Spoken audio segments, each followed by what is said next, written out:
So when you entered the apartment, explain how you went ahead and made it. I know I grabbed the knob just, make sure it was locked. Doorknob was locked, so I would unlock it, and still didn't open. The bathroom door was closed, so I know we beat on the door, yelled her name, no reply, so we went in, and that's when we seen her in the shower. And, which as soon as he seen her, he yelled something like, "Oh my God," or something like that. And there was no evidence of any breathing or anything, and I was like, I'm pretty sure she's dead. 911, wait, 911. After the 911 call, police rushed to the scene and met the 911 caller. What's going on? Pretty sure she's been in there for 2 days, probably. Okay. In this apartment here, Aaron Mulcahy. Our dad. Brent and his dad was here the other Okay. day. And she was in the shower then, Okay. and where nobody saw her. Nobody talked to her. I came in today before everybody went out. Okay. I Yeah. heard the water running. I looked I over see. the door, water was running out. Running out. Okay. All right. See the state road chair? Okay. I moved in on there. Moved in. Okay. And so she's in here. Okay. Oh yeah. She. Okay. I could tell that there was clearly rigor mortis in Aaron's body, but I couldn't see any blood, stab wounds, gunshots, anything like that. Definitely could not determine a cause of death. I decided to call in the Bureau of Criminal Investigations as well as a detective to assist me in processing the scene. Her body was placed in a body bag and removed and then sent to the Lucas County Coroner's Office for additional processing. Investigators questioned her father-in-law, and he revealed some unexpected details. The father-in-law had stated his son, Brent and Aaron, had recently been estranged and that he wanted her out of his life. Prior to today, when was the last time you were actually in this apartment? Thursday. And was anyone with you when you went in? Brent and I went in there. Okay. And what happened on Thursday?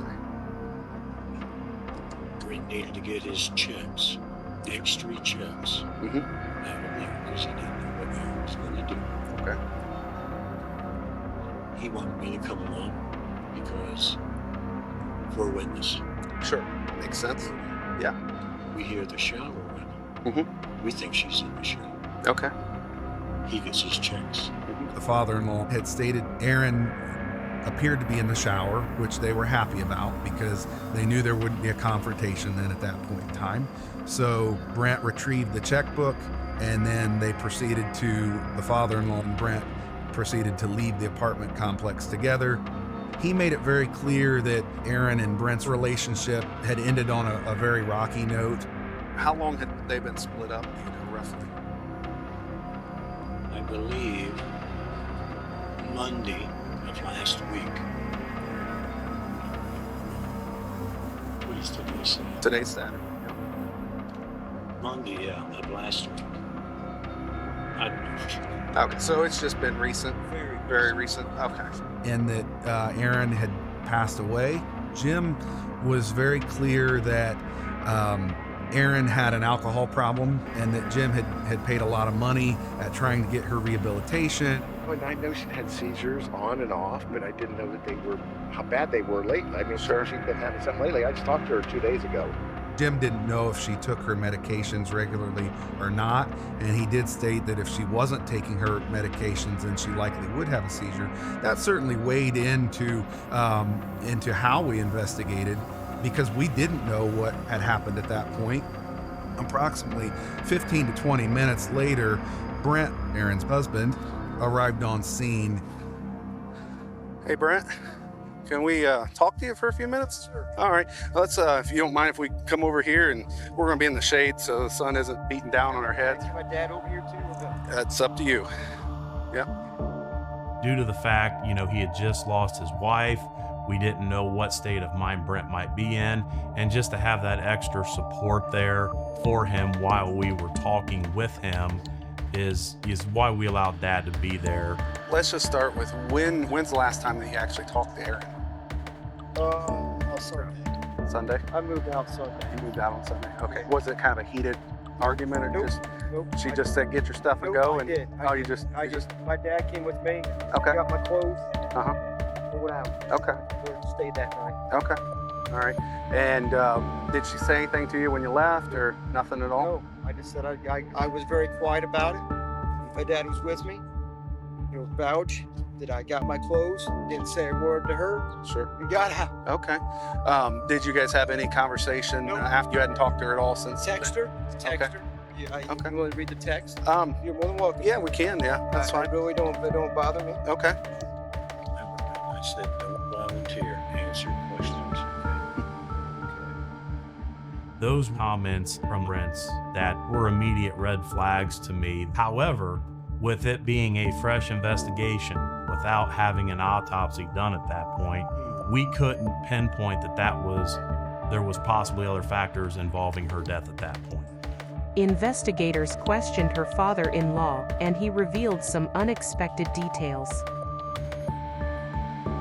Speaking with Brent, certainly that information that he provided was helpful because we always want to know the background of the individual that we're investigating.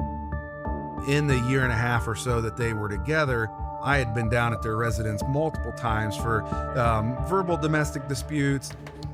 My mind immediately shifted to the prior encounters that I've had with Aaron and Brent and their domestic issues. The one particular incident that sticks in my mind was definitely a domestic where Brent wanted Aaron out of the residence. Aaron didn't want to leave. So I go back and reviewed the body cam footage. Hi. Hi, how are you? What's going on? She left. Um, She left. I didn't know what the situation was. When she came back, I don't want to go to jail. She put me in jail once. And she is intoxicated as hell. Yeah. Okay. I can't deal with this anymore. Okay. You think you're drunk? There ain't no thinking about it. Just relax. You think you're drunk? I love drunk. Okay. Yeah, I can tell. How long have you? When did you start today? Earlier today. I don't know exactly. So, considering the fact that she was very intoxicated, or in my opinion was very intoxicated, certainly the alcohol abuse was something that was at the forefront of my mind. In my mind, I thought, well, maybe she was trying to get clean, and then she had the medical issue that caused Aaron's death. I had never seen Aaron not under the influence. I mean, every time I had encountered her from a law enforcement perspective, she always appeared to be impaired. It was very important to speak with Brent again, to try to get his cell phone, to try to get additional information just to see if his story was consistent or if it had changed. When detectives interviewed her father-in-law, the case began to take a different turn. The father-in-law started to get very accusatory in the responses, or basically cutting us off and demanding to know why we're wanting to talk to Brent. It kind of took me a little bit by surprise, just because my mindset wasn't we're there to arrest Brent. It wasn't that at all. My mindset was we just need to talk to him. You both give me the idea, because I stood there Saturday night up there. No big deal. We're just crossing our teeth. And now you come back. That's all we're doing. That's. I don't understand why you're upset. I do. You're acting like you're going to try and put my son in jail. That's what I'm thinking. Tell me if I'm wrong. You're not. You're wrong. I am not. I have no intention on putting your son in jail, but I'm scared to death you are. we have an obligation to figure out what took place as well. And there's a couple more questions that we have for him. And the reason we came here is because this is where he is living. That's right. If he wasn't living here, we would go to where he lives. We wouldn't come here and bother you guys. He was acting bizarre for somebody who was just trying to figure out what was going on. It was very uncomfortable and again, just a weird, awkward situation. So we decided to go. Cruiser to himself.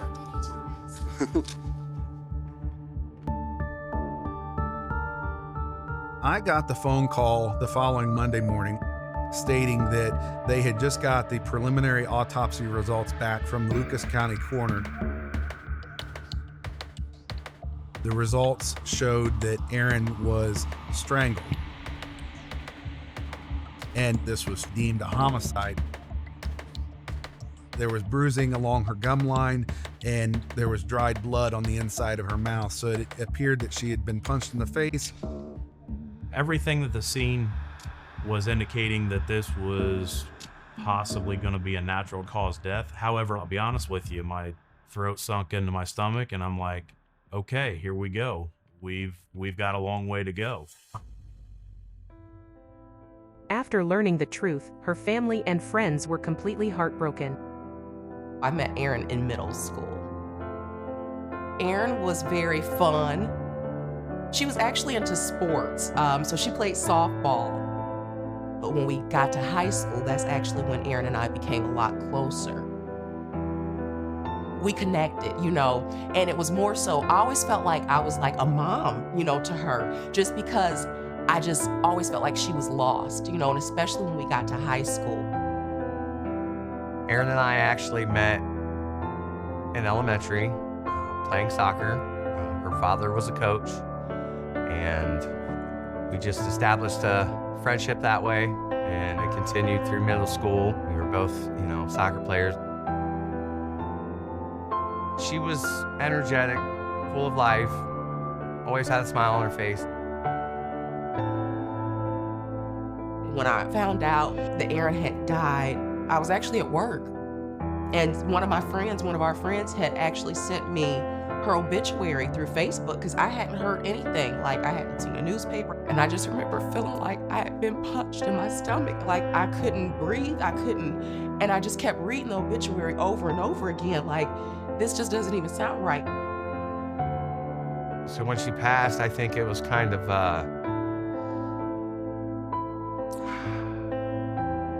it was tough. It was tough.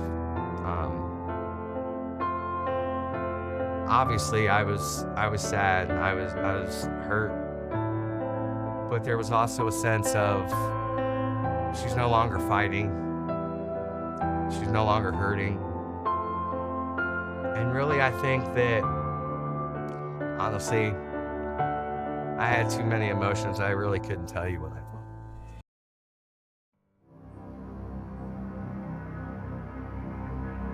At that point, we knew Brent's not going to give this phone up voluntarily when we officially get to re-interview him. So we already had made application for a search warrant to take possession of that phone. So we had that in hand when we went to interview him again. So how you doing this morning? Great, wonderful. Hey, I know that Last night I went to Beer Barrel, and I know yesterday was kind of a long day. Yeah. So, like you and I had talked, we figured we'd meet this morning, a little bit easier to talk and things like that. So, as long as that's okay with you. That's fine. Today's fine. Today's fine. I got my. Is this being recorded? Do what? Is this being recorded? Is this conversation being recorded? All conversations I have are recorded. Yeah. So, okay. Why weren't we told that? Because It's not an obligation to let you go. No, we're not keeping anything from you guys. Okay. We'll get legal counsel. Here is lawyer. Okay. Here's his number. Calling him today. I'm calling him today. okay, we've got his number. We don't need his number. You didn't tell us this is it. Yeah, you're scaring us. When I saw his phone, I knew. Actually, I was checking the time. I was actually checking the time. I mean, no, that's fine. This is how we do everything. You should have told me. Okay? We're not obligated to let you know. I mean, everything would assume. Just like if you get pulled over on the side of the road, you're being recorded always. The cruiser cam and everything else. I mean, Cancel all three of us That's actually not a problem. today. no problem. It's not a problem. No, you're not being fair. Okay. Well, that's fine.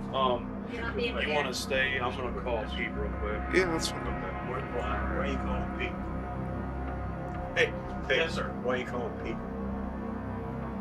Calling. Who you? I'm calling the other detective. Why? He's got some paperwork to give to Brent. Okay. No, I'm not gonna fill it out with that. No. That's No, it's not about filling it out. not a problem. Right back. My first reaction is the responses shouldn't change whether you're on camera or not, and so to me, the reaction, in retrospect, this is just a smoke screen. We're going to try to create a smoke screen, a diversion, to take the attention off of Brent. So, well, I'm going to go out and join these because I don't know which direction this is going. So at that point in time, since it was basically turning into a hostile environment, we knew that it was time to get the phone and leave the residence because things were not going in the right direction. So when processing Brent's phone, we never really found anything that would be a smoking gun where Brent had admitted to killing Aaron or anything like that. We didn't have that. So we actually needed to go through Aaron's phone to see if there was any information on her phone that would lead us down the path of determining what happened. The last outgoing anything from Aaron's phone was on July 5th. She makes a phone call to a friend of hers by the name of Kurt. And that phone call lasts for approximately 8 minutes. And then from that point forward, there is never anything outgoing from her phone ever again. We really needed to interview Kirk and find out whether or not he could get any more information about Aaron's death. Hey, this is why I wanted to come talk to you. And like I said, I'm not going to take up too much of your time. But throughout the investigation, I am extremely confident that you are the last guy that she spoke with. I mean, anybody that she talked with, okay? You know, she was a bad alcoholic, I'm sure you know. Right. She drank every day. And that's how I met her through Alcoholics Anonymous. I've been clean for 27 years. And I met her there. And I'd take her to a few meetings at times. I tried to help her. You know, last time I seen her, I was trying to think, man. It's been at least probably a couple of years. But I've talked to her regularly. I asked him how that conversation went, and he said the big thing is that she was extremely upset about Brent. But he had mentioned that she was on the dating site, Plenty of Fish, and that she had met guys on there. Let me ask you this. What about the guy that she confided in you about the guy from Tiffin? Right. She had said that some guy, she had sex with some dude. She felt a little bad, and she went ahead and had met some guy on Plenty of Fish? Yeah. I'm not 100% sure, but I'm probably 90% sure that's the one. We were concerned that maybe this guy that Aaron was conversing with or potentially in a relationship with could have actually been the suspect in her murder. We've determined that Kirk had actually not seen Aaron for several months. So Kirk was not a suspect in this case, and that we needed to focus more towards this mystery person that Aaron had been seeing. Then investigators rechecked the call records and found a man named Jimmy. They went to his house for questioning. He was a person that I really wanted to find pretty quick to interview to get his version of what happened between the two of them. Is how you met online. Okay. Do you remember what dating website that was? Fish. Plenty of Fish. Okay. I'm just gonna take some notes, okay? That's fine.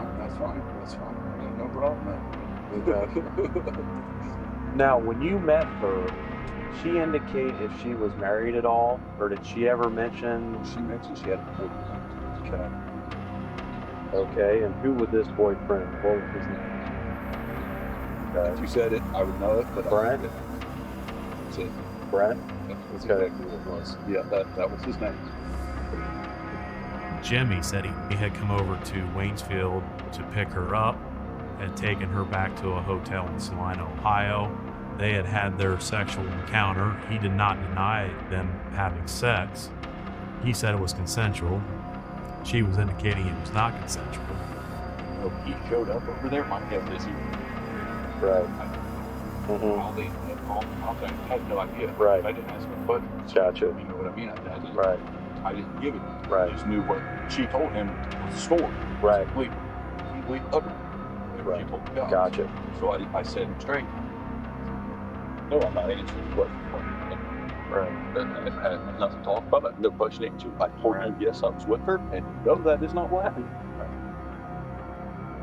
And I did not eliminate him as a suspect, but he was very truthful, very forthcoming in everything that I asked him, and he was truthful with me.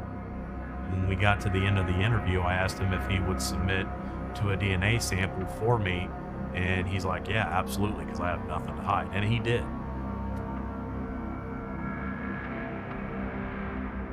We took the necessary steps to continue our investigation using the information he provided.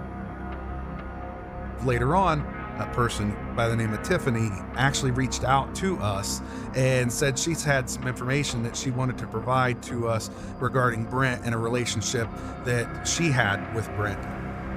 How long? I wanted to meet up with me last weekend, and I kept telling him I had to work. Okay.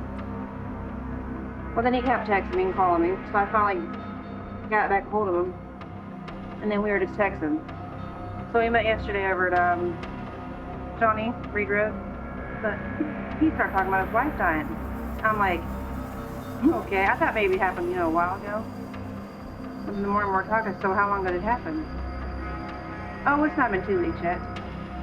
Well, at first you're acting very serious. I mean, my husband died, and I'm a widow. I wouldn't be worried about being on these chat lines and doing this whatever, Obviously, as an investigator, that struck me odd that he was so adamant to move on as quickly as what he did after Aaron's death. So we're just making comments. I was like, talking about the world. I was just playing along with him, just with them, like, how you text on people and stuff. Right. And he said something about her dying. But the way he said it was weird as hell. What did he say? We were sitting there, and he was talking about, he's got to get this on in his life. And I said, well, when's the thing you got to do tomorrow about, putting her in the mausoleum? And he said, well, it's tomorrow sometime. I got to call her dad, Jim. I think that's what he said. And I said, we don't have to rush this. Even though I wasn't trying to be talking.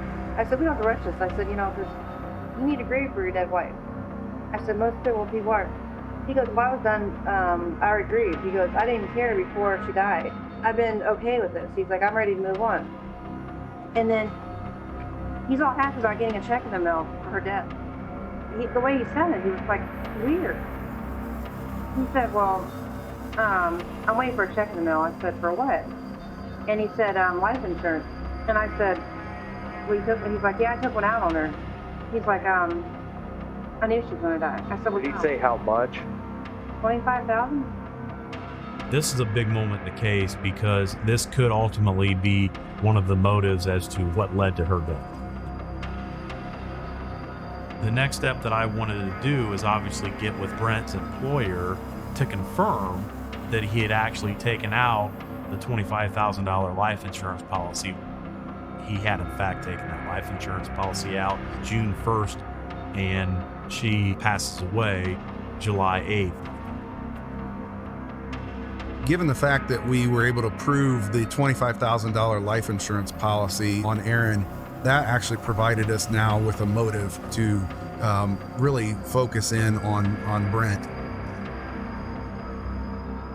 Right after we were able to confirm that, we got DNA results showing that the DNA inside of Aaron belonged to Brent. That excluded Jimmy as a possible suspect. And at that point, we now have enough evidence to make an arrest.